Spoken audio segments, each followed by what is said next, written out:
What's going on, guys? It's Crypto Content. Today we're going to be watching 3 creepy real 4th of July horror stories. If you want to check out the video, link in the description. But yeah, guys, I hope you had a fun and enjoyable 4th of July. I didn't really do anything. I didn't really show off fireworks.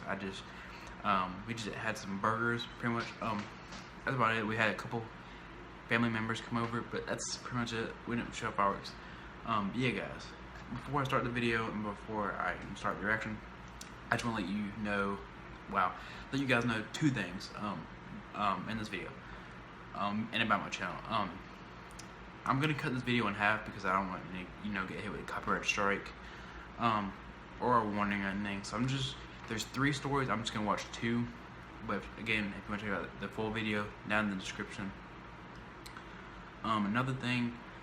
I got a question, not in the comments, but I got a question in my YouTube messages, and this one guy was wondering why I don't upload a lot, even though I make videos about coming back and uploading, re-uploading, stuff like that.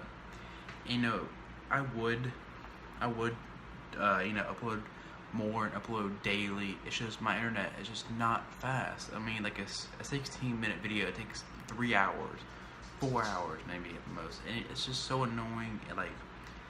This video right now, I don't know how long it's going to be, but most likely it's going to take over an hour. And I don't know, to me that's just really slow. We did upgrade it, but it didn't really do anything. Yeah, guys, enough jibber jabbering. Let's get right to the video. 3, 2, 1, go.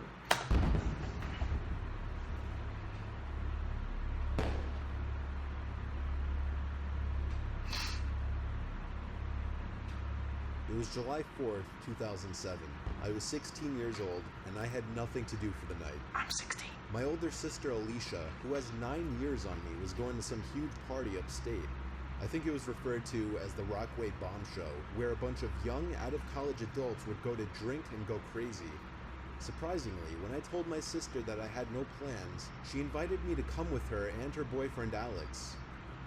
Now, I was a shy kid, so maybe that's why she was inviting me, to help me break out of my shell. But being 16 years old, it was definitely out of my comfort zone to go attend some crazy drinking party full of 20-year-olds. Somehow, though, she guilted me into going. We'd have to stay at a motel overnight there, so I packed my stuff, and within 2 hours, Alicia was honking the horn outside. It was a long drive, close to 4 hours. By the time we arrived, the sky was already turning that bright orange as the sun was setting.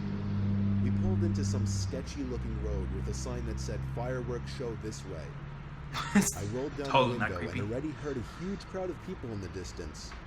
As we passed the tree lines on either side into the clearing, we could see a transportable stage, a bunch of tables scattered everywhere, and a food and drink bar. People in their low 20s everywhere, all holding beers or other alcoholic beverages. I felt my heart sink a little in social nervousness. Alicia parked the car on the grass, because really there was no parking lot, and the parking was basically a free-for-all.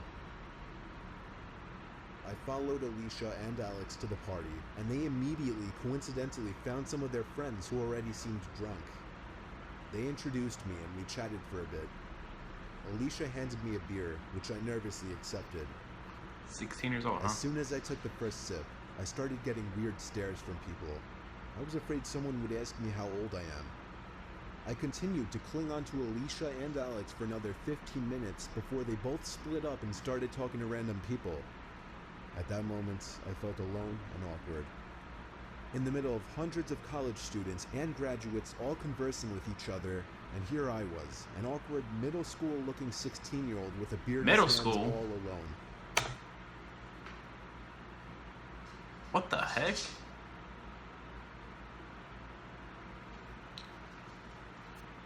What? Middle school? I was 16 in 9th grade. Okay. Someone failed a grade. A hand grabbed my shoulder and I turned, thinking it was Alex or Alicia, but it was rather some older guy. I mean, like, out of place old. The guy was like in his 40s or 50s. He had a balding head and glasses. He looked like he could be a creepy priest. He then took the beer out of my hand and said, "How old are you?" That hit me hard in the stomach as I choked up for words. I was actually just getting that from my sister. He put the beer on a nearby table and asked me what my name is.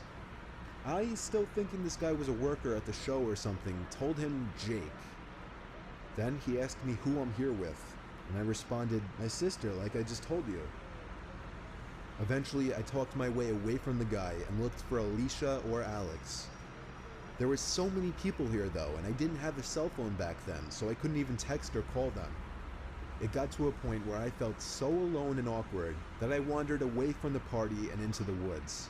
Yep, that's smart. I sat on a log, reflecting on myself and regretting my decision to come, when all of a sudden I heard a huge boom, followed by a roar of cheering.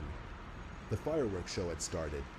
I could actually see perfectly fine from where I was sitting, so I decided I'd just stay there. My mind was sucked into the beauty of the fireworks blowing up in the sky. So much so that I forgot about how upset I was. And suddenly, I couldn't breathe. Something was wrapped around my mouth and nose. I struggled. I tried to scream and break free. I felt like I was becoming lightheaded. I looked up for anything on the ground to use as a weapon and pulled up a big stick. I tried swinging at the person's leg, but it didn't work. The person pulled me down to the ground and pinned me on my stomach. As a final attempt, I grabbed a big stone from in front of me, and with a single, lucky swing, I struck the person straight in the face. They let loose their grip and let out a grunt, giving me enough time to get up and run. I did take one glance at the person, however, and could see that they were wearing the same thing that the man I saw earlier had been. I ran back to the party where they were shooting off the fireworks and asked the apparent hosts of the party if they knew the man. They said they hadn't. I told them what happened, and one of the guys was like, "Holy shit, buddy, yeah, we're gonna report this." No, they won't. By the end of the night, when my sister and her boyfriend were too drunk to drive, I ended up driving to the motel. I never told anyone in my family about the incident out of embarrassment, but that's something I kind of regret now.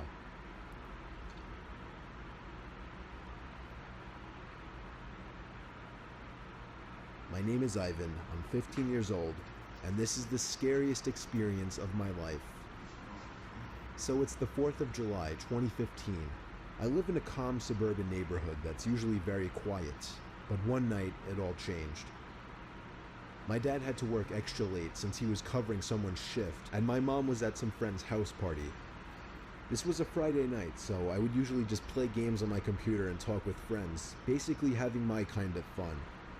I would do that every single Friday night without any issues. The time was about 9 or 10 p.m. and I was playing my favorite game, League of Legends, talking with some friends, when suddenly I heard a window shut. Or maybe it was something else. I thought it may be the broken dishwasher we had that sounded very loud. Yeah, that was it. I ignored it and wanted to get back to my game, so I increased the volume on my headset.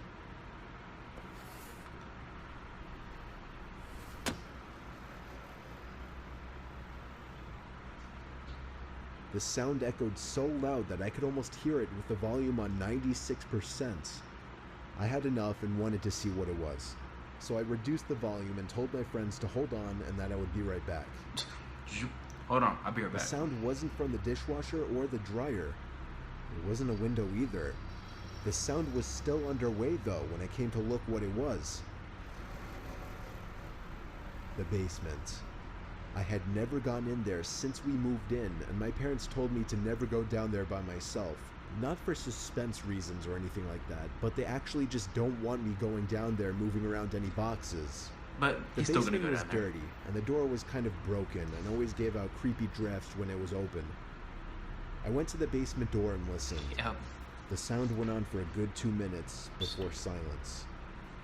My whole body was actually filled with joy and happiness. But before I could even breathe out and go to my room calmly, the sound started again. First quietly, and then louder and louder and louder. I was completely home alone if you're wondering. No parents, no pets, no babysitters, nothing. I didn't even have any weapons to defend myself either. What are you doing home alone I was so then? scared that I started having thoughts about my entire life, as if it were flashing before my eyes, so completely sure I was going to pass out or even die. Now the sound was very loud. I went straight to my room and closed and locked the door very quietly. How about you know, I call the took my police? phone and dialed my mom's number. She told me to call the police, which suddenly seemed like a better idea. I called the police, and as I was on the line with the operator, I heard a door opening from all the way downstairs. Man. Because it was so loud, I knew that it was the basement door. The operator told me that they would be over as soon as they could. So like 25 It was minutes. at that moment that the horrific truth hit me. Somebody was in my house.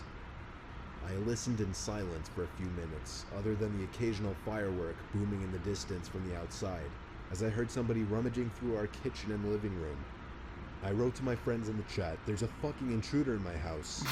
Before I could even see what they responded with, I heard footsteps coming upstairs. Thinking on my feet, I opened the window and jumped down 2 stories onto the grass, breaking my left ankle. Ugh. I was crawling as far as I could away from the window, and when I looked up to the window, I saw him. The most disturbing face which has ever belonged to a man. A crooked mouth, round. I don't care if I gotta break an ankle. I'm gonna get the heck out of the house. Okay, I'm not dying today. and wiry hair and eyes so dark I couldn't even see them. But I could only see it for a few moments before he turned and walked away from the window. The sounds of cop cars stopping nearby was the greatest thing ever at that moment. I remember watching the police walking the man out to the car in cuffs, and I'll never forget that face, which looked even more horrific up close as he gave me an evil, hateful stare before being driven off in the back seat of that police car.